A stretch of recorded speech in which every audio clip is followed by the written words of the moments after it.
करायचं काही शालेय पोषणाहार संघटनेचा शालेय पोषणाहार संघटनेचा आमच्या मागण्या पुरे करा. 56 शाळा एकत्रीकरण केलेल्या एकजूट केल्याच पाहिजे. आमचं कामगार परत घेतलंच पाहिजे. आम्हाला दिलंच पाहिजे. 2023 ला 5 जुलैला 1000 मानधन वाढलेलं दिलंच पाहिजे. अहो, ह्या सरकारला लाज कशी नाही? या सरकारला लाज कशी नाही? वाढलेलं दिलंच पाहिजे. 2023 ला 5 जुलैला 1000 मानधन वाढलेलं दिलंच पाहिजे. अहो, ह्या सरकारला लाज कशी नाही? या सरकारला लाज कशी नाही? रुपयाचा कडीपत्ता. रुपयाचा कडीपत्ता. लाल टमाटर शिखरावर. लाल टमाटर शिखरावर. अहो, आमच्या मागण्या पुरे करा. आमच्या मागण्या पुरे करा. आज आपण जिल्हाधिकारी कार्यालयासमोर मोर्चा म्हणजे काढल्या धरणे आंदोलन चालू आहे. काय मागणी आहेत, काय प्रकरणात? थांबा, मी शालेय पोषणाहार संघटनेचे जिल्हाध्यक्ष आहे. आज 2002 पासून आमचं कामगार काम करत आहे. तर आमच्या कामगाराला फक्त महिन्याला 83 रुपये, म्हणजे दररोज 83 रुपये, महिन्याला 2500. हे शासनाला काय जरा थोडं वाटलं पाहिजे. 2023 ला आमचा मोर्चा मुंबईला गेलता.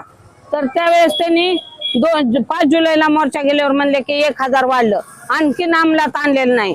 आणि आपल्या धाराशिव जिल्ह्यामध्ये 56 शाळा एकत्रीकरण केल्यात. तर 20 कामगार निघालेत. ते त्या सरकारला कसं काय वाटत नाही? लाज थोडी वाटावी. 83 रुपये रोज असून एवढ्या बायकांनी कामावून काढायच्या. आणि आमच्या बायकाली सकाळी 9 वाजल्यापासून 3 वाजेपर्यंत काम. आता तर म्हणतात शिक्षक की 4 वाजेपर्यंत बसलं पाहिजे. कुलप लावूनच तुम्ही जायला पाहिजे. 83 रुपये रोज पैशात कोण काम करताय? त्या शासनाने दाखवून द्यावा.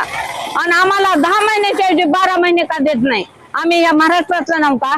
आमचं मतदान घेत नाही काही शासन? 10 महिन्याच्या ऐवजी 12 महिने त्यांनी करावं. आणि आम्हाला कमीत कमी 36,000 मानधन द्यावं. आम्हाला मानधन नाही, आम्हाला वेतन द्यावं. आज आम्हाला 25 वर्ष झालं काम करते ते कामगार. 83 रुपये थोडं लाजा म्हणावं या फडणवीसला. 83 रुपये द्यायला. हे कामगार काय कुठून आलेत काय वारेहून? ह्यांनी काय पोट नाही का? ह्यांनी लेकरं बाळ शिकवायचे नाहीत का? ह्यांनी घर संसार नाही 83 रुपये द्यायला? तर ह्या फडणवीसनं विचार करावा आणि ह्यांनी कमीत कमी 36,000 वेतन द्यावं.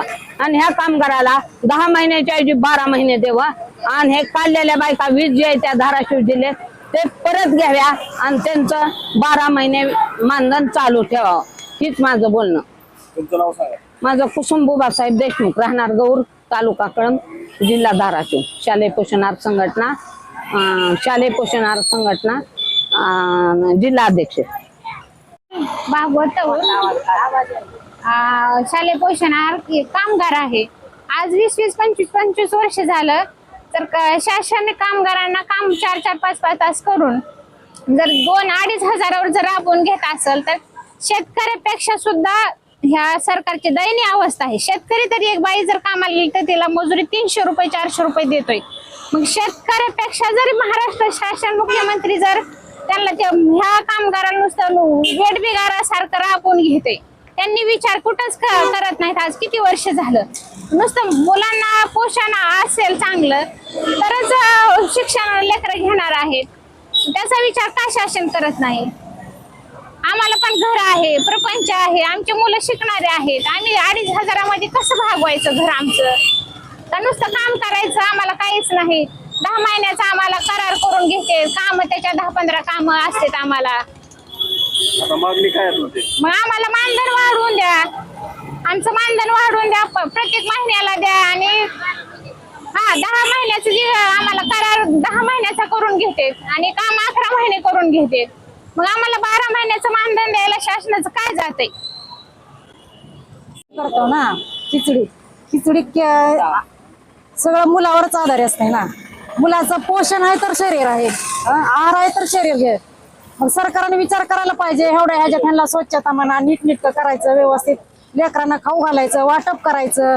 आज सकाळी 10 वाजल्यापासून 3 वाजेपर्यंत तिथंच आम्ही करतो. धर आम्हाला शेतात पण कोण कामाला लावत नाही, धड घरचं पण काय होत नाही. आणि एवढ्या 83 रुपयात आम्ही कसं घरचा खर्च भागवणार, मुलाचा शिक्षणाचा इतर खर्च. मग ही सरकारनं आमचं दखल घेतली पाहिजे, आम्हाला न्याय दिला पाहिजे. आज किती 20-25 वर्षापासून करताव, त्यांनी आमच्याकडे दुर्लक्ष करू नये.